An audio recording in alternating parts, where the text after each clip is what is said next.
નમસ્કાર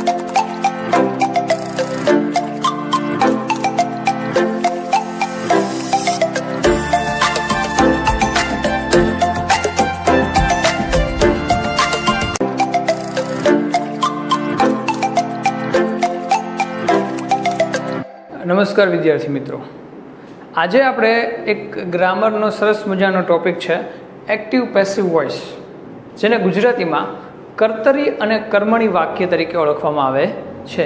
એનો આપણે અભ્યાસ કરવાનો છે. પણ એનો અભ્યાસ શરૂ કરીએ તે પહેલાં એક સ્ટોરીથી શરૂઆત કરીએ. આ સ્ટોરી તમને લાઈફની અંદર ઇન્સ્પિરેશન આપે એવા પ્રકારની છે, એટલા માટે હું તમારી સાથે શેર કરું છું. તો સ્ટોરીમાં એવું છે કે એક માણસ હોય છે જે ખૂબ જ રીચ છે. એનું નામ આપણે ફોર એક્ઝામ્પલ માર્ટિન રાખીએ.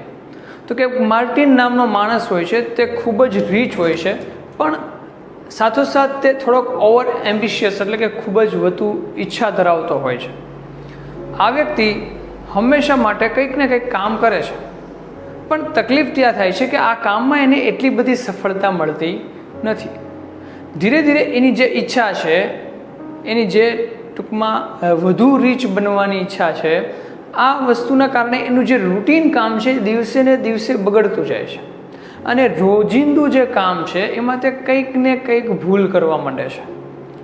તો આ ભૂલ બહુ વધી જાય છે, એટલે એ નક્કી કરે છે કે કોઈ એક જ્ઞાની વ્યક્તિ પાસે જવું અને આ પ્રોબ્લેમનું સોલ્યુશન લાવવું. તો આ પ્રોબ્લેમનું સોલ્યુશન લેવા માટે તે એક નોલેજેબલ પર્સન પાસે જાય છે. નોલેજેબલ પર્સન એને એક સરસ મજાની વાત કરે છે, જે આપણે જીવનમાં ખૂબ જ ઉતારવી જરૂરી છે. એટલા માટે હું તમને આ લેક્ચરમાં કહું છું કે જે નોલેજેબલ પર્સન, જે ઓલો રીચ પર્સન છે, એને એડવાઇસ આપતા કહે છે કે તારા જીવનમાં ગોલ છે બરાબર છે, પણ એ ગોલ છે તે તું ડાયરેક્ટ હાયર ગોલ ઉપર જવાની કોશિશ કરે છે.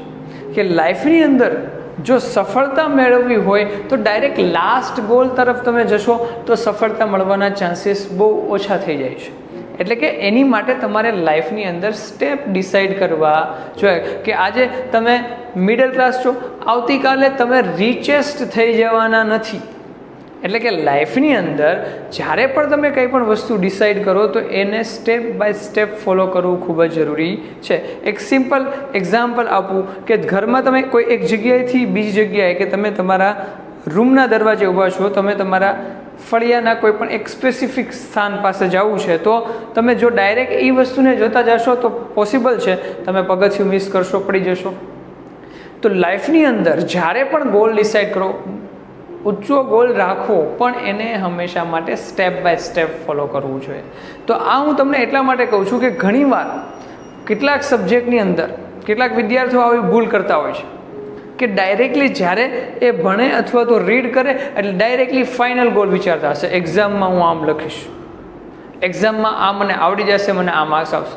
યસ, એક્ઝામ માટે આપણે પ્રિપેર થઈએ છીએ, બરાબર છે, પણ એની પહેલાં એના જે બેઝિક સ્ટેપ છે એને લાઈફમાં યાદ રાખવાના કે ભાઈ આપણે આટલું આપણને સમજાઈ જશે તો એના પછીનું આગળનું સમજાઈ જશે. એટલે કે એક સિમ્પલ એક્ઝામ્પલ આપું તો ક્રિકેટની અંદર, કે ક્રિકેટની અંદર તમે આવું સાંભળ્યું હશે કે જ્યારે કોઈ મોટો ટાર્ગેટ કોઈ ક્રિકેટ ટીમ સામેવાળી ટીમના પક્ષમાં એને આપે છે, ત્યારે એ જે ટીમ છે એ ડાયરેક્ટલી જ્યારે ઓપનિંગ પ્લેયર આવે છે ત્યારે ડાયરેક્ટલી એમ નથી વિચારતો કે મારે 350 અપ રન કરવાના છે.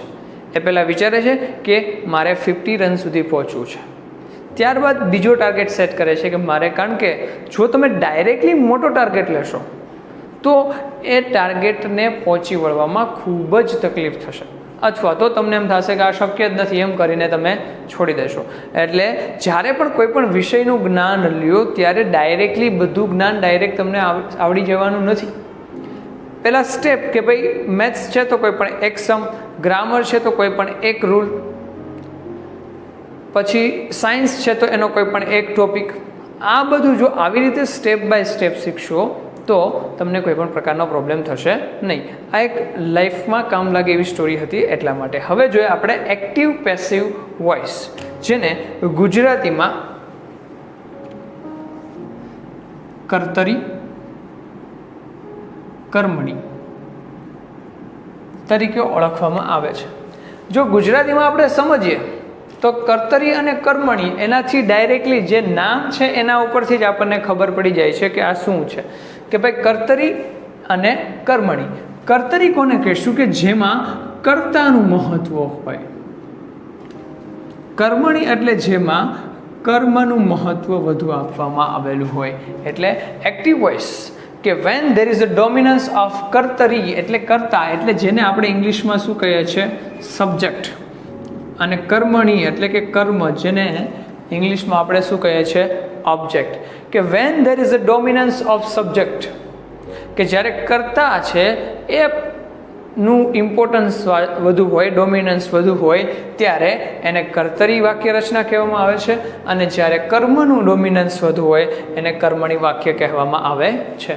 એક સિમ્પલ, જ્યારે તમે કોઈ પણ વાક્યને ફેરવો છો ત્યારે એમાં બીજો કોઈ પણ પ્રકારનો ફેરફાર થતો નથી, એના અર્થમાં કોઈ પણ ફેરફાર થતો નથી, માત્ર ને માત્ર એમાં જે કર્તા છે અને કર્મ છે એના સ્થાનમાં પરિવર્તન કરવામાં આવે છે. સપોઝ હું તમને એક્ઝામ્પલ આપું કે ભાઈ હું ઇંગ્લિશ ભણાવું છું, હું ઇંગ્લિશ ભણાવું છું, અને હું જ્યારે કર્મણીમાં ટ્રાન્સફર કરું તો કે ઇંગ્લિશ મારા દ્વારા ભણાવાઈ રહ્યું છે. આ સિમ્પલ લોજિકમાં થયું કર્તરી કર્મણી, એક્ટિવ પેસિવ. તમને એક્ઝામની અંદર આ ટ્રાન્સફોર્મેશનના પેરેગ્રાફમાં જેવી રીતે ટેન્સ ટ્રાન્સફોર્મેશન પૂછાય છે એવી રીતે એક્ટિવ પેસિવમાં પણ તમને પેરેગ્રાફ પૂછવામાં આવે છે, જે આખા પેરેગ્રાફને તમારે એક્ટિવમાંથી પેસિવમાં ટ્રાન્સફર કરવાનો હોય છે. આપણે હવે એને કઈ રીતે એના જે રૂલ્સ છે એને સામાન્ય અને સિમ્પલ રીતે આપણે સમજીએ. તો ફર્સ્ટ છે સબ્જેક્ટ, અહીંયા છે object, object subject, it became passive. સૌ પહેલા મહત્વની વાત એ કે પહેલાં તો આપણને સબ્જેક્ટ શું અને ઓબ્જેક્ટ શું એ ખબર ન હોય તો આપણે એક્ટિવ પેસિવ કેવી રીતે શીખી શકીએ. તો પહેલાં સબ્જેક્ટ કોને કહેવાય? તો સબ્જેક્ટ એટલે whenever you ask question from who, જ્યારે તમે who થી પ્રશ્ન પૂછો છો અને તમને જે જવાબ મળે છે એને કહેવામાં આવે છે સબ્જેક્ટ. વેનેવર ઓબ્જેક્ટ માટે તમે શું કરશો? જ્યારે વોટથી ક્વેશ્ચન પૂછો છો, વોટ અથવા તો whom, કે જ્યારે વોટ અથવા તો whomથી ક્વેશ્ચન પૂછો છો અને તમને જે આન્સર મળે છે એને કહેવામાં આવે છે ઓબ્જેક્ટ. એક એક્ઝામ્પલ સાથે સમજીએ કે ભાઈ Morgan plays cricket, Morgan plays cricket. તો એમાં આપણે જોઈએ કે ભાઈ સબ્જેક્ટ શું છે અને ઓબ્જેક્ટ શું છે. તો કે ભાઈ મોર્ગન પ્લેઝ ક્રિકેટ. હવે સબ્જેક્ટ ફાઇન્ડ કરવા માટે પહેલાં તો ભાઈ હુ પ્લેઝ ક્રિકેટ, હું જ્યારે હુથી પ્રશ્ન, આ તમારા માટે એ પણ ઇમ્પોર્ટન્ટ છે કારણ કે એક્ઝામની અંદર ક્યારેક જે કયા વર્ડને દૂર કરવાથી કેવી રીતે ક્વેશ્ચન બને છે, જેની આપણે પ્રેક્ટિસ અગાઉ કરેલી છે, ફરીવાર પણ કરવાની છે. તો પહેલાં કે મારે જ્યારે હુથી પ્રશ્ન પૂછવો હોય ત્યારે આપણે કોને દૂર કરશું? તો કે મોર્ગન. આ સેન્ટેન્સમાં મારે બીજો કોઈ પણ પ્રકારનો ફેરફાર કરવો નથી, માત્ર હુથી પ્રશ્ન પૂછવાનો છે. તો હું શું કરીશ? હુ પ્લેઝ ક્રિકેટ. તો વુ છે ત્યાં જવાબ મને શું મળશે? મોર્ગન. એટલે એના ઉપરથી આપણે કહી શકીએ કે ભાઈ એઝ અ સબ્જેક્ટ શું છે? મોર્ગન. ચેન્જ નંબર ઓબ્જેક્ટ કોને કહેવામાં આવે? તો કે ઓબ્જેક્ટ છે જ્યારે તમે ક્વેશ્ચન પૂછો છો વોટ અથવા તો whom. વોટ એટલે કે શું અને whom એટલે કે કોને. તો આમાં તમે જુઓ તો મોર્ગન પ્લેઝ ક્રિકેટ, તો ઘણીવાર કર્મ છે એ શબ્દ એવો છે કે જે આપણને ખૂબ જ કન્ફ્યુઝ કરે છે અને એમાં મોટાભાગના વિદ્યાર્થીઓ આ કન્ફ્યુઝનના ભોગ પણ બને છે કે ભાઈ કર્મ એટલે મોટાભાગે આપણે આપણી સાદી ગુજરાતી ભાષામાં કર્મને એક ઇંગ્લિશ લેંગ્વેજના વર્બ તરીકે લે છે કે ભાઈ કર્મ એટલે કે કાર્ય. પણ આપણે એ ભગવદ્ ગીતાના જે કર્મના સિદ્ધાંત છે એની વાત અહીંયા કરવાની નથી. અહીંયા કર્મ એટલે શું કે જ્યારે તમે વોટ અથવા whomથી પ્રશ્ન પૂછો, બરાબર. આમાં ઘણા વિદ્યાર્થીઓ એવી ભૂલ કરે છે કે એવું બોલ નાખે કે મોહન શું રમે છે એમ પૂછવાના બદલે મોહન શું કરે છે. હવે તમે જ્યારે કોઈ પણ ડૂથી પ્રશ્ન પૂછશો એટલે તમને વર્બ જ મળશે કે મોહન શું કરે છે, તો કે રમે છે. પણ આવી રીતે આપણે પ્રશ્ન પૂછવાનો નથી. રમે છે, ઓકે, એ વર્બથી, પણ મોહન શું રમે છે, તો જવાબ શું આવશે? Cricket. So this is a object. સૌ પ્રથમ આ તમારે શીખવાનું છે કે ભાઈ ક્યાં સબ્જેક્ટ છે અને ક્યાં ઓબ્જેક્ટ છે.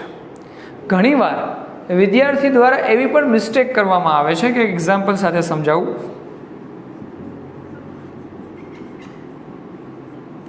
Martin drives a car in the garden. કે આવા પ્રકારનું સેન્ટેન્સ આપેલું હોય છે એટલે મોટાભાગના વિદ્યાર્થીઓ માઇન્ડમાં એવું ડિસાઇડ કરેલું હોય છે કે ભાઈ આગળ હોય એ સબ્જેક્ટ અને પાછળ હોય એ ઓબ્જેક્ટ, એટલે મોટાભાગના વિદ્યાર્થીઓ આને ઓબ્જેક્ટ માની લે છે. પણ સાચો આન્સર જોયો તો કે માર્ટિન ડ્રાઇવ્સ અ કાર, તો પેલા ભાઈ કોણ ડ્રાઈવ કરે છે, તો આન્સર છે માર્ટિન. તો માર્ટિન ઇઝ અ સબ્જેક્ટ. હવે શું ડ્રાઈવ કરે છે, તો answer is car. Car is a object. કે લાસ્ટમાં હોય એટલે એ ઓબ્જેક્ટ છે, આવી પણ માન્યતા આપણે રાખવાની નથી કે જ્યારે વોટ અને વુમથી. હવે વુમનું એક એક્ઝામ્પલ જોઈએ કે ભાઈ mini teaches me maths. Mini teaches me maths. Who teach? So answer is me. એટલે એને સબ્જેક્ટ. અહીંયા શું ભણાવે છે, બરાબર, એમાં પણ આપણને આન્સર મળશે તો કે ભાઈ મેથ્સ. બીજું કે ભાઈ કોને ભણાવે છે, તો આન્સર મળશે મી, એટલે કે મને. એટલે આમાં ઓબ્જેક્ટ 1 and 2. તો ક્યારેક તમને એક્ઝામમાં 2 ઓબ્જેક્ટવાળા પણ જે ક્વેશ્ચન છે એ પૂછવામાં આવે છે, એટલે એમાં તમે બંનેમાં ટ્રાન્સફર કરી શકો છો. એ તો આપણે આગળ જોવાનું છે. પણ ફર્સ્ટ જ્યારે કર્તરી અને કર્મણી વાક્ય રચના જે છે એ તમે શીખો છો ત્યારે તમને પહેલું જે છે એ આ સમજમાં આવવું જોઈએ કે ભાઈ સબ્જેક્ટ શું છે અને ઓબ્જેક્ટ શું છે. તો વિદ્યાર્થી મિત્રો, પહેલાં આપણે જોઈ લીધું કે સબ્જેક્ટ કેવી રીતે ફાઇન્ડ કરવું અને ઓબ્જેક્ટ કઈ રીતે ફાઇન્ડ કરવું. હવે એના પછી આપણે આ રૂલ નંબર 1 આમાં સમજવો ખૂબ જ જરૂરી છે કે જ્યારે તમે એક્ટિવમાંથી પેસિવ વોઇસમાં ટ્રાન્સફર કરો છો કોઈ પણ સેન્ટેન્સને, ત્યારે સબ્જેક્ટ છે તે ઓબ્જેક્ટ બની જાય છે, એટલે અહીંયા ઓબ્જેક્ટનું સ્થાન લઈ લે છે, અને ઓબ્જેક્ટ છે તે અહીંયા સબ્જેક્ટનું સ્થાન લઈ લે છે. બરાબર, કે જે કર્તા છે તે કર્મ બની જાય છે અને જે કર્મ છે તે અહીંયા કર્તાનું સ્થાન લઈ લે છે, કે subject became object and object became subject. પણ જ્યારે આ સબ્જેક્ટ છે તે અહીંયા જશે એટલે એ કેવો બની જશે? ઓબ્જેક્ટ બનશે, પણ કેવો? પેસિવ. હવે એ પેસિવ ઓબ્જેક્ટ કેવી રીતે બને? નામ હોય તો અલગ છે, પણ જ્યારે પેસિવ ઓબ્જેક્ટ બનાવો ત્યારે આઈ હશે તો એનું શું થઈ જશે? By me. વી હશે તો બાય અસ.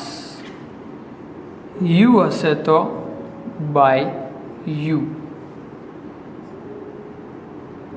બંને યુમાં બાય યુ જ થાય છે, એટલે બીજી વાર હું લખતો નથી. શી તો બાય હર. ઇટ તો બાય ઇટ. હી તો બાય હિમ. ધે તો બાય ધેમ. તો વિદ્યાર્થી મિત્રો, મેં જ્યારે પ્રનાઉન્સ સમજાવ્યા ત્યારે મેં તમને આ સમજાવેલું હતું કે આઈ, મી, માય. તો આ એ જ યાદ રાખવાનું છે કે ભાઈ મી, અસ, યુ, હર, ઇટ, હિમ, ધેમ. તો આઈ હશે એઝ અ સબ્જેક્ટ, જો એ ઓબ્જેક્ટના સ્થાને જશે એટલે શું થઈ જશે? By me. વી હશે તો બાય અસ. યુ હશે તો બાય યુ. શી હશે તો બાય હર. ઇટ હશે તો બાય ઇટ. હી હશે તો બાય હિમ. અને ધે હશે તો by them. First change number 1 તમારે શું કરવાનું છે, સબ્જેક્ટના સ્થાને ઓબ્જેક્ટ અને ઓબ્જેક્ટના સ્થાને સબ્જેક્ટ લેવાનો છે. આપણે સેન્ટેન્સ કરશું ત્યારે તમને સમજાઈ જશે. હવે આપણે જે અત્યારે એક્ટિવ પેસિવ શીખવાનું છે માત્ર ને માત્ર સિમ્પલ પ્રેઝન્ટનું અત્યારે આપણે એક્ટિવ પેસિવ જોઈએ છે, એટલા માટે બીજા હું કોઈ પણ રૂલ્સ અત્યારે કરાવડાવીશ નહીં. તો ફર્સ્ટ છે કર્તા છે તે કર્મ બની જાય છે અને કર્મ છે તે કર્તા બની જાય છે. સિમ્પલ પ્રેઝન્ટની જ માત્ર વાત કરીએ તો સેકન્ડ ચેન્જ આવે છે એ આવે છે ટુ બીમાં, જેને આપણે હેલ્પિંગ વર્બ તરીકે પણ ઓળખીએ છીએ, અથવા તો મેઇન વર્બ પણ કહી શકાય, કારણ કે સિમ્પલ પ્રેઝન્ટ છે એટલા માટે. તો એમાં શું ચેન્જ આવે છે કે ભાઈ ફર્સ્ટ તો કઈ કન્ડિશન હશે, કાં તો તે V1 હશે, કાં તો V5 હશે, કાં તો ડુ હશે, કાં તો ડઝ હશે. ગમે તે હોય, જ્યારે તમે એને પેસિવમાં ટ્રાન્સફર કરો છો ત્યારે એમાં શું થઈ જશે, એમ is are. First change, subject became object became subject. Second change, to be માં ચેન્જ આવશે કે જો V1 હોય, V5 હોય, do does હોય તો am is are, એટલે કે આ બધું શેમાં હશે, સિમ્પલ પ્રેઝન્ટ ટેન્સમાં.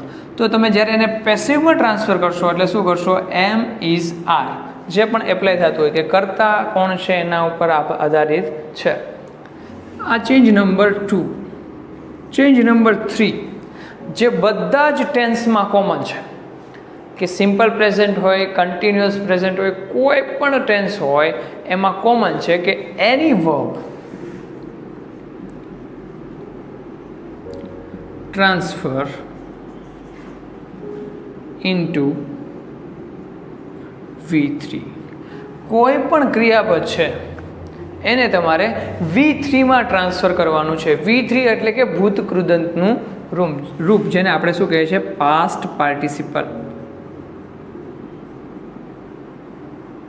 કે કોઈ પણ ક્રિયાપદ હોય એને તમારે V3માં ટ્રાન્સફર કરવાનું છે. એટલે કે જો રાઇટ હોય તો પણ રિટર્ન થશે, રોટ હોય તો પણ રિટર્ન થશે, રાઇટિંગ હોય તો પણ રિટર્ન થશે. પણ અહીંયા તો આપણે 3-4 ઓપ્શન હશે આપણી પાસે, કાં તો ડુ ડઝ હશે, કાં તો રાઇટ હશે, કાં તો રાઇટ્સ હશે. બરાબર. તો હવે આપણે આ 3 ચેન્જ સિમ્પલ પ્રેઝન્ટ ટેન્સનું આપણે માત્ર ટ્રાન્સફોર્મેશન શીખીએ તો કે ભાઈ પહેલાં કર્તા છે એ કર્મ બનશે, કર્મ છે એ કર્તા થશે, ત્યારબાદ જ્યારે કર્તા છે એ કર્મના સ્થાને જશે ત્યારે એનું પેસિવ કરવામાં આવશે, ત્યારબાદ ટુ બીમાં ચેન્જ કરવામાં આવશે, અને ત્રીજો જે ચેન્જ છે એ છે કોઈ પણ ક્રિયાપદને તેના ભૂતકૃદંતના રૂપમાં ટ્રાન્સફર કરવામાં આવશે. તો પહેલાં આપણે જોયા કેટલાક એફર્મેટિવ સેન્ટેન્સનો અભ્યાસ કરીએ. તો એક્ઝામ્પલ જોયા તો ફર્સ્ટ એક્ઝામ્પલ આપણે લખીએ કે ભાઈ mini tax my book from home. આ ફર્સ્ટ એક્ઝામ્પલ છે, mini tax my book from home. પહેલું કામ જે મેં તમને સમજાવ્યું હતું કે ભાઈ સબ્જેક્ટ અને ઓબ્જેક્ટને આપણે ફાઇન્ડ કરવાના છે. તો સબ્જેક્ટ શું છે તો કે ભાઈ કોણ, તો કે ભાઈ જવાબ આવશે મિની. શું લઈ જાય છે તો જવાબ આવશે બુક. પહેલું આપણે કામ શું કર્યું કે સબ્જેક્ટ ફાઇન્ડ કર્યું અને ઓબ્જેક્ટ ફાઇન્ડ આઉટ કર્યું. હવે શું કરવાનું છે કે ભાઈ રૂલ નંબર 1 મુજબ કે સબ્જેક્ટ છે તે ઓબ્જેક્ટ બની જશે અને ઓબ્જેક્ટ છે તે સબ્જેક્ટ. એટલે માય બુક છે એ મિનીના સ્થાને આવી જશે, એટલે કે માય બુક. મિની છે તે આવી જશે બાય મિની. આ ચેન્જ નંબર 1. ચેન્જ નંબર 2 કે V1 V5 do or does હોય ત્યારે એમ ઇઝ આર, એટલે માય બુક છે એની સાથે શું આવશે ઇઝ. માય બુક છે એની સાથે શું આવશે ઇઝ. પછી third change, any verb transfer into V3 એટલે ટેક્સ છે એનું શું થઈ જશે taken. By Mini from home.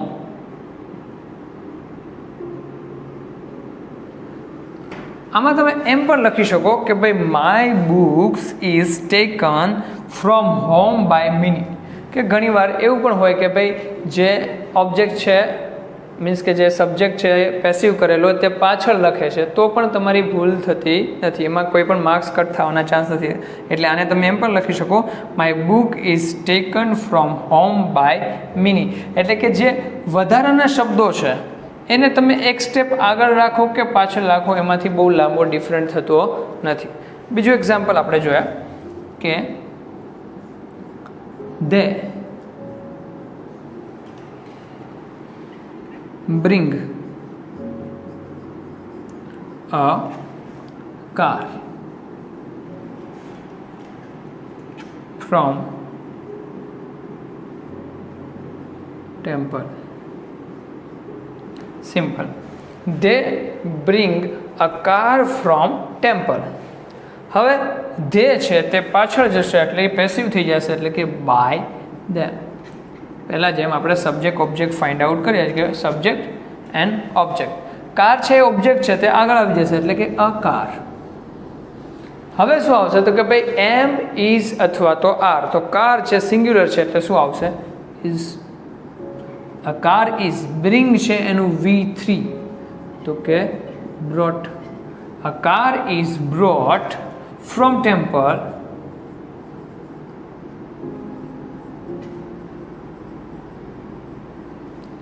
by them. તો સિમ્પલ છે. જ્યારે સિમ્પલ પ્રેઝન્ટ ટેન્સના એફર્મેટિવને આપણે બે એક્ઝામ્પલ જોયા કે ભાઈ સબ્જેક્ટ છે, સબ્જેક્ટ ઓબ્જેક્ટનો સ્થાનમાં ચેન્જ કરવામાં આવે છે, ત્યારબાદ હેલ્પિંગ વર્બમાં ચેન્જ થાય છે અને કોઈ પણ જે વર્બ છે એને V3માં ટ્રાન્સફર કરવામાં આવે છે. તો વિદ્યાર્થી મિત્રો આપણે સિમ્પલ પ્રેઝન્ટના એફર્મેટિવના એક્ટિવનું પેસિવ આપણે એક્ઝામ્પલ જોયા હતા.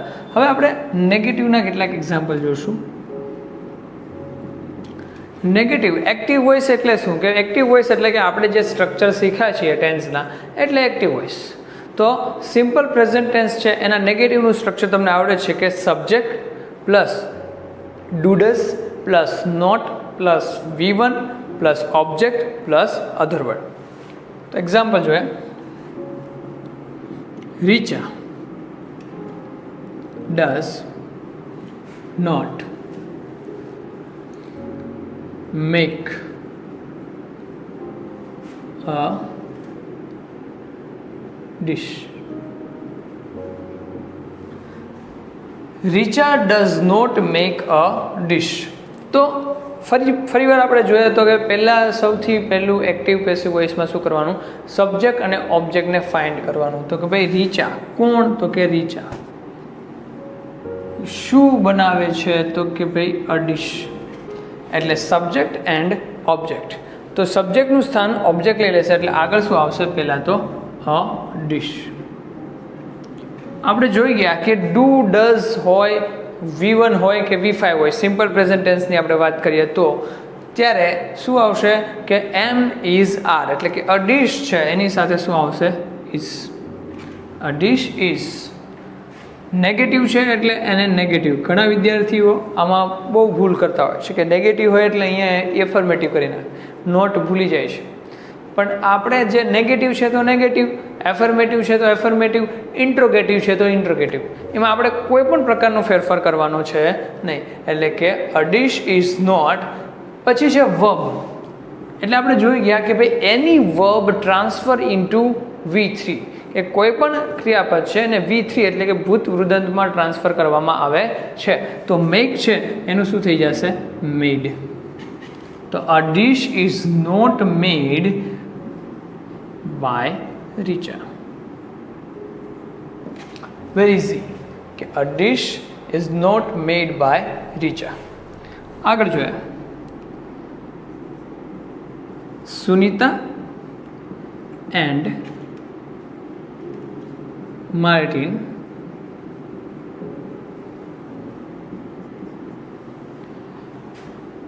do not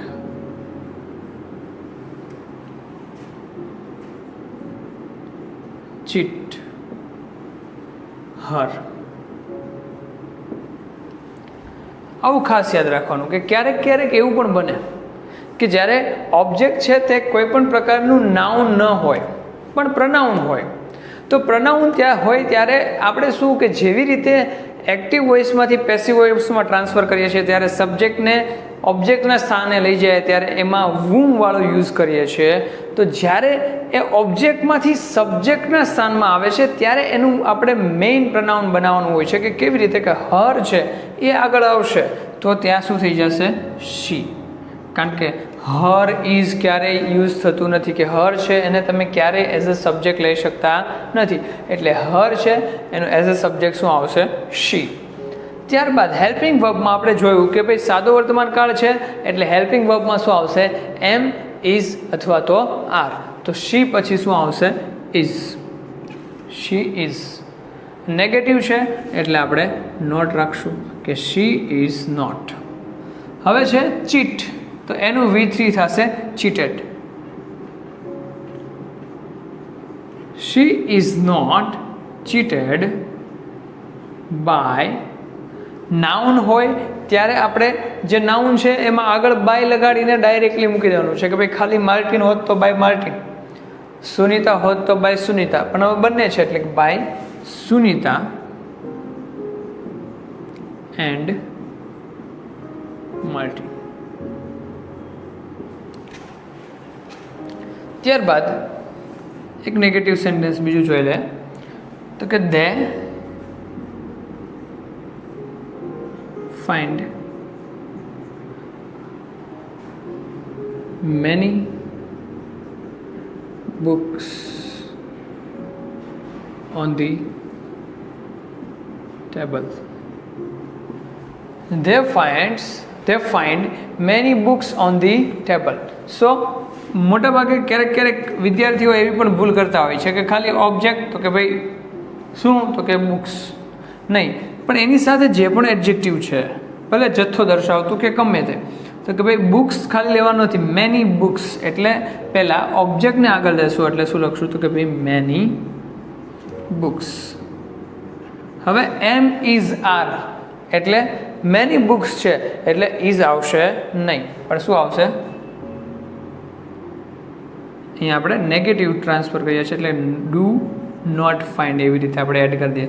તો many books are not, any verb transfer into V3 એટલે found. Many books are not found, જે છે તે પાછળ જશે એટલે બાય ધેમ, પણ આગળ તમે આપણે લખીશું on the table by them. કે આ નેગેટિવ સેન્ટેન્સ કે they do not find many books on the table, તો પહેલાં આપણે ઓબ્જેક્ટને લીધું, ત્યારબાદ હેલ્પિંગ વર્બ તરીકે એમ ઇઝ આરનો યુઝ થાય સાદા વર્તમાન કાળમાં એટલે આરનો યુઝ કર્યું, નકાર વાક્ય છે એટલે નોટ મૂક્યું, એની વર્બ ટ્રાન્સફર ઇન્ટુ V3 એટલે ફાઉન્ડ મૂક્યું, ત્યારબાદ અધર વર્ડ્સ અને જે ધે છે એનું પેસિવ વોઇસ થાય છે બાય ધેવ. હવે જોઈએ આપણે ઇન્ટ્રોગેટિવના બે એક્ઝામ્પલ જોઈ લે. તો ઇન્ટ્રોગેટિવના જો એક્ઝામ્પલ જોઈએ તો ફર્સ્ટ જોઈએ કે do you bring a new car. Do you bring a new car. મોટા ભાગે પ્રશ્નાર્થ વાક્યોમાં જ વિદ્યાર્થીઓ ભૂલ કરતા હોય છે, પણ આમાં પણ એટલું બધું ટફ છે નહીં. પેલું છે યુ, સબ્જેક્ટ અને ઓબ્જેક્ટને જોઈ લો તમે કે પહેલાં object a new car, subject છે યુ. પહેલાં લખી નાખવાનું કે અ ન્યૂ કાર, યુ છે તે પાછળ જશે એટલે શું થઈ જશે બાય યુ. આટલું આપણે ટ્રાન્સફર કરી નાખો. હવે પ્રશ્નાર્થ વાક્ય છે અને આપણે પ્રશ્નાર્થ જ રાખવાનું છે, એટલે કે ડુ ડઝ V1 V5 હોય ત્યારે આપણે શું જોયું હતું કે ભાઈ એમ ઇઝ આર, તો અહીંયા ભલે યુ હોય પણ આપણે યુ મુજબ નહીં, પણ હવે એઝ અ સબ્જેક્ટ શું આવી ગયું અ ન્યૂ કાર, તો ન્યૂ કાર છે એની સાથે શું આવશે તો કે ભાઈ is a new car. Bring છે એનું V3 બ્રોટ બાય યુ. આ ખાસ ધ્યાન રાખવાનું. ઘણીવાર વિદ્યાર્થીઓ આમાં ભૂલ કરે છે કે ભાઈ ટ્રાન્સફોર્મેશન તો પરફેક્ટલી કરે પણ શું થાય કે જે અહીંયા ઇઝ આગળ રાખવાનું એને વાક્યને પ્રશ્નાર્થ જ રહેવા દેવાનો તે રહેવા દેતા નથી, જેના કારણે માર્ક્સ ગુમાવે છે. ફરી એક એક્ઝામ્પલ આપણે જોઈ લે કે are they not do they teach English? Do they teach English?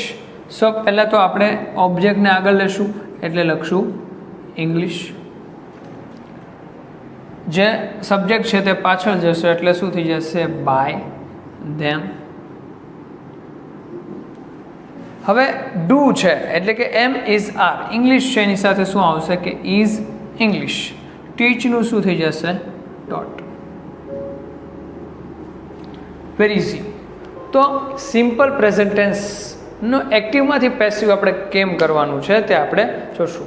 જે ઇન્ટ્રોગેટિવ વુ, વોટ, વિચ, વુમ આ બધા છે તે આપણે બધા જ જે ટેન્સ છે એના એક સાથે કરશું, જેના કારણે તમને પરફેક્ટલી ખબર પડે. કારણ કે જ્યારે એક્ઝામમાં તમને પૂછવામાં આવશે ત્યારે કોઈ સ્પેસિફિક ટેન્સમાં જ હોય એવું ફિક્સ છે નહીં.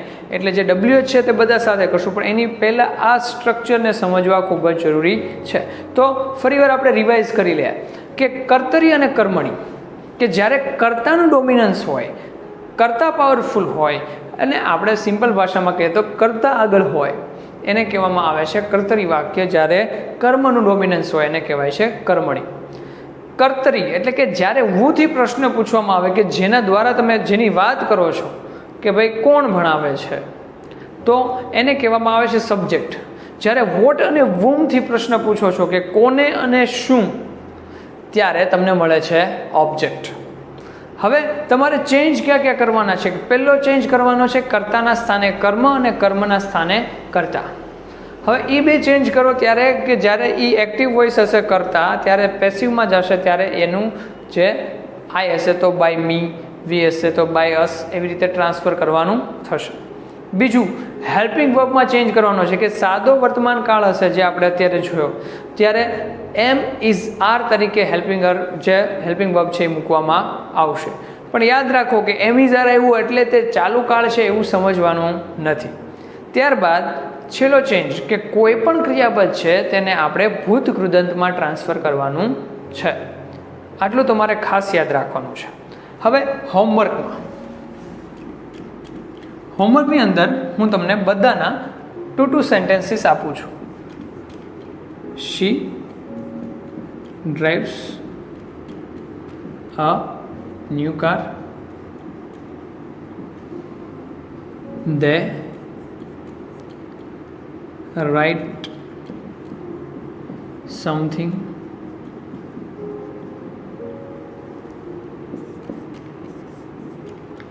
I cheat them. They do not find pen. I do not help her. Does she teach maths?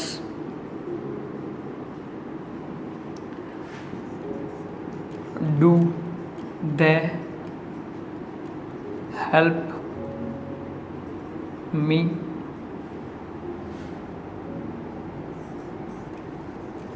Do you like home? તો આ 8 સેન્ટેન્સ છે જેને તમારે એક્ટિવમાંથી પેસિવમાં ટ્રાન્સફર કરવાના છે. Thank you.